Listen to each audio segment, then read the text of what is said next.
Everyone, সবাই কেমন আছেন? সবাইকে শুভ দুপুর। আর আজকে দুপুরের রেসিপি নিয়ে চলে আসলাম। আজকে দুপুরের রান্নায় আছে মোচা দিয়ে বাগদা চিংড়ি, আর আছে আম্বলি শাকের টক। স্কিপ না করে দেখতেই থাকবে। আর আমি এখন এই যে মোচা কাটতে বসে গেছি। আর মোচা কাটতে একটু কষ্ট হয়, খেতে কিন্তু সেই স্বাদ। আর আমার গরমে এত গরম লাগছে, তারপরে আমি আম জুস করে রেখে দিয়েছিলাম, আইসক্রিমের কৌটোয় দিয়ে দিয়েছিলাম ফ্রিজে, আর হয়ে গেছে আইসক্রিম। আমের আইসক্রিম এত টেস্ট বলার মতো না। আমের আইসক্রিম কিন্তু সেই লাগছে। আর যেহেতু গরম লাগছে, একটু আইসক্রিম খেয়ে আবার চলে গেলাম মোচা কাটতে। আর এই যে মোচা কাটতে গেলে একটা শীষ আছে মোচার ভিতরে, আর একটা পর্দা, সেই দুটো ফেলে দিতে হবে, না হলে মোচাটা শক্ত হবে আর গলতে চাবে না। আর বরবাবু আমাকে একটু হেল্প করে দিচ্ছে মোচার শীষটা ফেলে দিয়ে, তাই তাড়াতাড়ি হয়ে যাবে এই জন্য। আর আমি 2-3টে মোচা নিয়ে বসে গেছি কুটতে।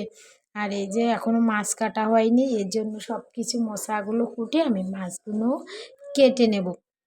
আর এই যে দেখেন মোচা কিন্তু সেই স্বাদ। আর এইভাবে মোচা রান্না করে খাবেন, চেটে পুটে খাবেন। আমার এই রেসিপিটা খেয়াল করে দেখে নেবেন কিভাবে রান্না করছি আমি।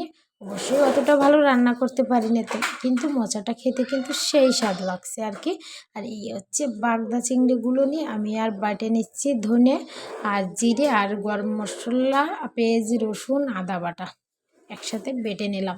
তারপর কয়টা গোটা পেঁয়াজ দিয়ে তুলে দিলাম, একটু জিরে দিয়ে, তারপর এই যে শুকনো ঝালের গুঁড়া, আদা বাটা, পেঁয়াজ, রসুন আর হলুদ, লবণ পরিমাণ মতো সব একেবারে দিয়ে দিলাম। তারপরে কয়টা বাগদা চিংড়ি কেটে দিয়ে দিলাম। যতক্ষণ না এই যে কষা কষা একটা লাল তেল ছাড়াবে না, ততক্ষণ ঘুরতে থাকতে হবে। তারপরে সিদ্ধ করে রাখা মোচা, আমি মোচাটা সিদ্ধ করে রেখে জল ফেলে দিছিলাম।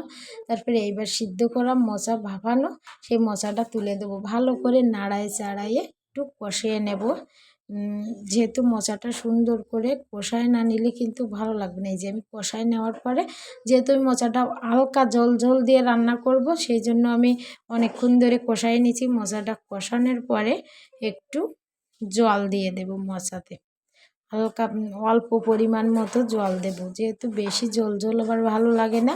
আর এতে একটু চুই ঝাল দিলে ভালো লাগে, অবশ্য ছিল না, এই জন্য আর কয়েকটা গোটা কাঁচা ঝাল দিয়ে দিলাম, যে ফেললে ঘ্রাণটাও অনেক ভালো লাগে। আর আমার মোচা রান্না হয়ে গেছে, কিন্তু সেই কালার হয়েছে, আর খেতে কিন্তু সেই টেস্ট হবে মনে হয়। তারপরে আমি আমার হাতে বাটা জিরে, ধনে, গরম মশলার গুঁড়ো ভেজে রেখে দিয়েছিলাম, তাই বেটে দিলাম। তারপরে এসে আমার আম্বলি শাকের টক। তো ভিডিওটা কেমন হয়েছে কমেন্ট করে বলবেন। আর এইভাবে রান্না